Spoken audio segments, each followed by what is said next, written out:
Welcome to the Dell EMC Unity XT Crew Removal and Replacement series.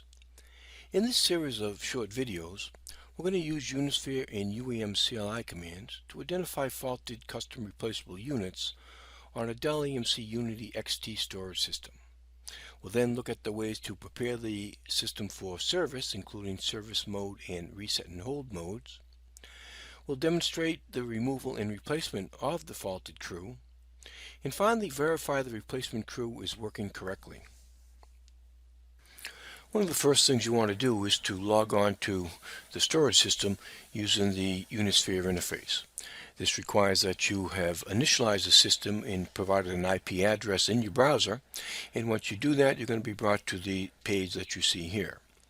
You're going to have a username along with a password. That combination was also set up during the initialization process. And once you provide those correct credentials, we'll be able to log in and view the dashboard page. From the dashboard view, you can see we have a critical error, as evidenced by the red circle with the X. And if we mouse over that, we can see some possibilities as to what that may be. Don't know quite yet.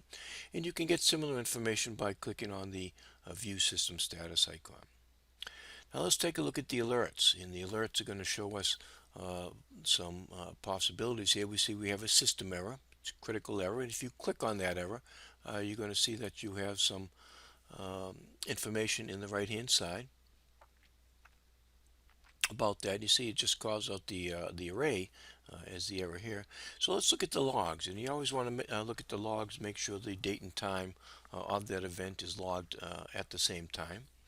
And we can see we have a critical error called out by the system. But if you look below that, we can also see that we have a one of the following errors here, and it's a disk. It happens to call out disk 18 in the disk processor enclosure. So we're going to go ahead and look at the system view. And again, we see we have critical errors. I have a DPE drive 18 that's shown as faulted. And I can click on that drive and click on the blue text and visually see from the GUI and validate that yes, the drive 18 is faulted here.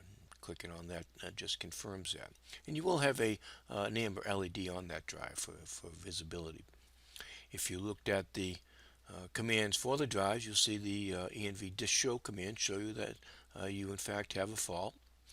So we're going to replace it. You do that by pressing the orange tab down, and you're going to lift that lever and pull it straight out. Now you want to wait at least 30 seconds before you do that because there's still going to be some torque on that drive, no doubt, and you want to wait for that to spin down. Take the new drive, align it properly into the slot, press it in all the way, and then use your lever to press on down. You'll hear that snap into place, and then your drive LED should come online, and it will be green at that time. Then simply go to the system view and validate that you have fixed the crew.